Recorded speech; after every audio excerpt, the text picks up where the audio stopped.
यीशु कहते हैं कि मैं कब्र में गया, मैं कब्र से निकल आया और अब मृत्यु और अधोलोक की सारी कुंजियां मेरे हाथ में है। इस सब पर हक मेरा है और किसी और का नहीं। जो भी विश्वासी प्रभु यीशु में मरता है, जो भी विश्वासी प्रभु यीशु में विश्राम करता है, वो प्रभु यीशु में उम्मीद कर सकता है कि अगर मैं मर रहा हूं प्रभु यीशु में, तो जिलाया भी जाऊंगा प्रभु यीशु में। क्या बाइबल अमर आत्मा के बारे में कुछ सिखाती है? कि बहुत से लोग मानते हैं कि जब एक इंसान मरता है, उसमें एक आत्मा है जो उसके शरीर से बाहर निकलकर जगह जगह मंडराती है। जिस लोगों ने उस व्यक्ति के साथ बुरा किया, ये आत्मा जाकर उन्हें सताती है। बहुत से विचार हैं। तो आइए फिर आखिरी किताब से हम अब शुरुआत करते हैं, बाइबल की पहली किताब से।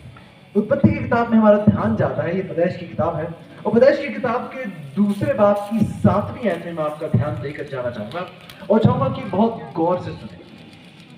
मैं ये मानता हूं कि अगर आप ये जान लें कि परमेश्वर ने इंसान को कैसे बनाया था, जिंदगी की शुरुआत कैसे हुई थी, अगर हम उस शुरुआत को समझ जाएं तो अंत को समझना थोड़ा बेहतर होगा। आपने सुना मैंने क्या कहा?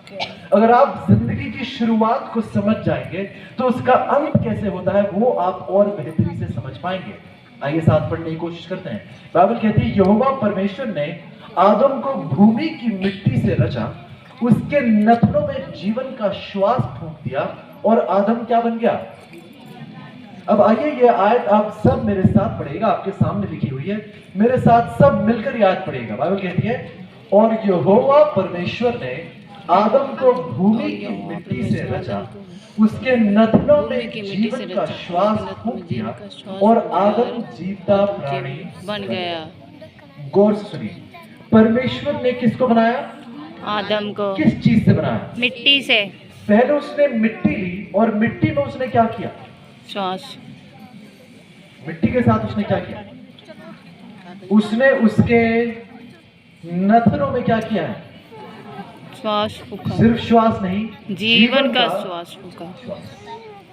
और जब परमेश्वर ने मिट्टी को लिया और उसमें जीवन का श्वास फूका तो आदम क्या बन गया? प्राणी। एक बार फिर, जब परमेश्वर ने जिंदगी की शुरुआत की इंसान के लिए तो पहले क्या लिया? मिट्टी। मिट्टी। मिट्टी में उसने क्या फूका? जीवन का श्वास। और फिर क्या निकल कर आया? आदमी। क्या निकल कर आया? जीवता प्राणी। एक जीवता प्राणी। प्राणी। एक बार फिर, परमेश्वर ने इंसान को बनाने के लिए पहले क्या लिया? मिट्टी। मिट्टी में क्या फूका? जीवन का श्वास। और जब मिट्टी और श्वास मिल गए तो क्या निकला?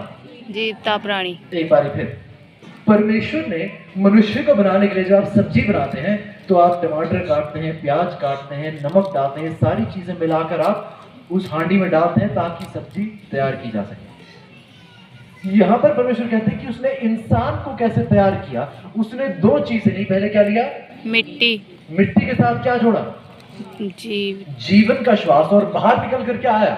जीवित प्राणी। आप सब सुन रहे हैं ध्यान से? नहीं सुन रहे, मैं बताता हूं क्यों। परमेश्वर ने क्या लिया?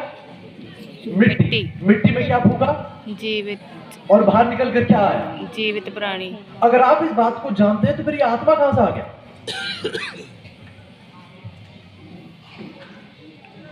मैंने कहा था आप ध्यान से नहीं सुन रहे। आपने अभी भी मेरे से कहा कि बाइबल कहती है परमेश्वर ने क्या लिया? मिट्टी में क्या फूका? जीवन का। और क्या निकला? जीवित प्राणी। अगर ये बाइबल कह रही है तो फिर ये आत्मा कहां से आ गया? इंसान है, मर जाता है, आत्मा भटकती है, स्वर्ग चली जाती है या इधर उधर जाती है, हमेशा के लिए जिंदा रहती है।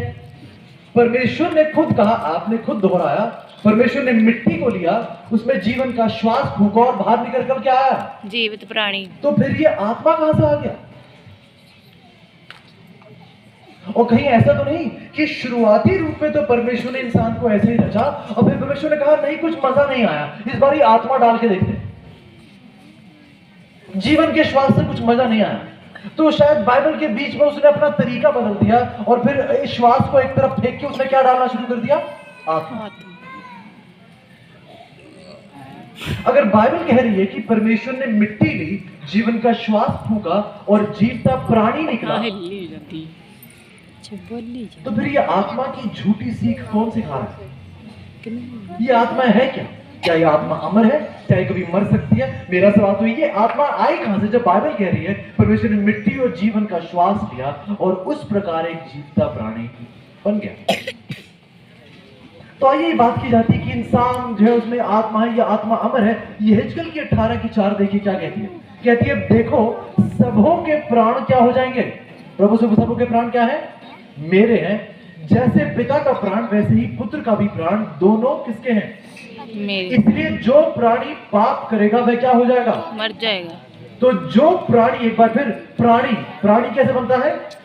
मिट्टी। मिट्टी को लेके किसके साथ जोड़कर?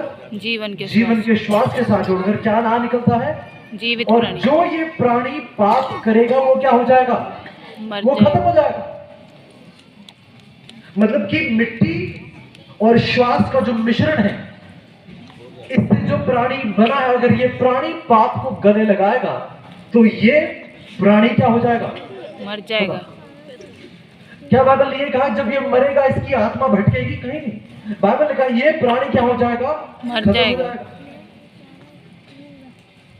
जो बाइबल सिखाती है कि केवल और केवल परमेश्वर ही अमर है।